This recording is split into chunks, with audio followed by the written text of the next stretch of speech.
I'm a realtor with Keller Williams and the Excellence in Real Estate team. I want to thank you for joining me. This is part one of a special report that I'm producing. It's called How to Use Leverage to Buy Your Investment Property or Your Personal Residence for Nothing Down. You know, leverage is an important topic, and it's going to be discussed. This is going to be a multi-part report. I'm not even sure how many sections there are. Just stay tuned, and these will all be clustered together. But it's going to be important because there's a lot to cover, and I want to keep each video down to about 5 minutes if I can, and cover different topics. But in this first topic, we're talking about leverage. What is leverage? Well, let me start off by an example of kind of a tragic situation that happened to a dear friend of mine.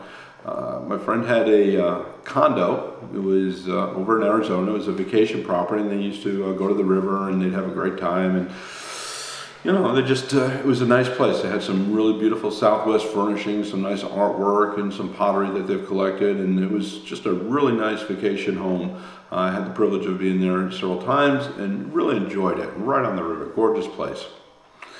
They had probably about $100,000 in equity with the down payment and with the appreciation of the property.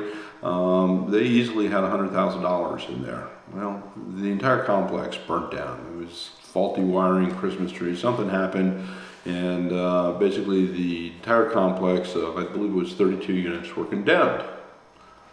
So now my friend's out his he's out his $100,000 in equity.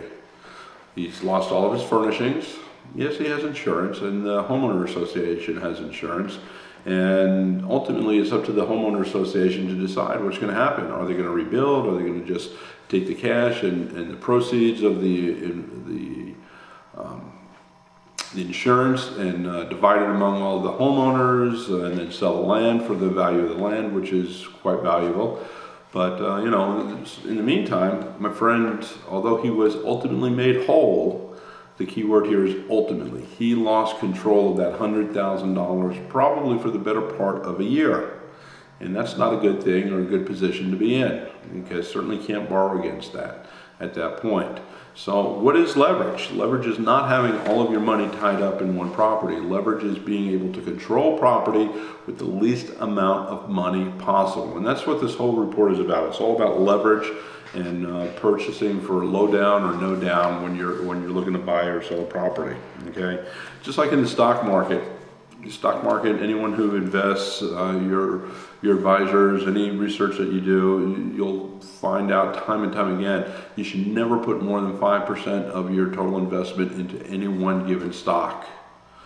Okay, spread the wealth, spread it around. That's why, I mean, there's hundreds, thousands of options available for you when you're playing the markets, from local to international markets as well. And there's a lot of good chances and good opportunities out there. But still, the rule of thumb, here's my thumb, the rule of thumb is that you never put more than 5% into any one particular company. Well, the same holds true with real estate. You should not put all of your money into any one piece of property. That's leverage, okay? So, let me give you an example, and it's going to be a simple example. $100,000. I know here in 2006, you say, what can you buy for $100,000? And the truth be told, not very much. But let's talk about it in that sense. Round numbers, simple. I'm not a mathematician, and I like to keep things simple. If you could buy a piece of property and you're able to get in with zero down, and in a normal market, we see a 5% appreciation over the course of a year. All right, what's the rate of return? It's infinite, because you have nothing, and every dollar you get back is multiplying itself. Okay, so when you go in with zero down, you're the one who takes advantage of all of the increased equity in a property, all of the appreciation. You're the one who's benefiting from that. Now, let's look at the same property. If you paid cash for it, $100,000, and you got a $5,000 rate of return on that 5%, same 5%, what's your rate of return? 5%. You can do that in the bank, I think, you know, okay? All right, well, let's say another situation. Let's say you got in, maybe more realistically, you put 5% down. $100,000 property, you control $100,000 with $5,000. At the end of the year, it appreciates 5%. you have now doubled your money. Okay, well, I know there's going to be somebody out there saying, well, yeah, but wait a minute, what about all the mortgage payments we made? All right, well, mortgage payments are important, okay? And it's true that leveraged property does require monthly payments, okay? But would you rather pay rent or would you rather pay a mortgage? Because a mortgage is actually profitable thanks to leverage, okay?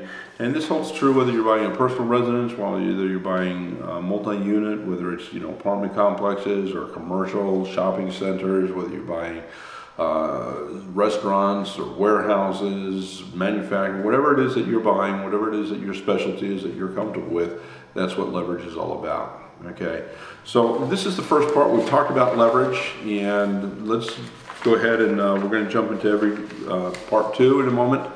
I want you to come back and join me, and we're going to talk about different ways that you can buy property for zero down. And one thing I really hate to break to you is that not every property can be purchased for zero down. So come back. My name is John Occhi with the Excellence in Real Estate team. You can reach me at 951-443-6259, or my email is thehouseseller@gmail.com. Until next time, wishing you and yours all the best. Make every day a great day, because every day is just so precious. All right, thanks and God bless.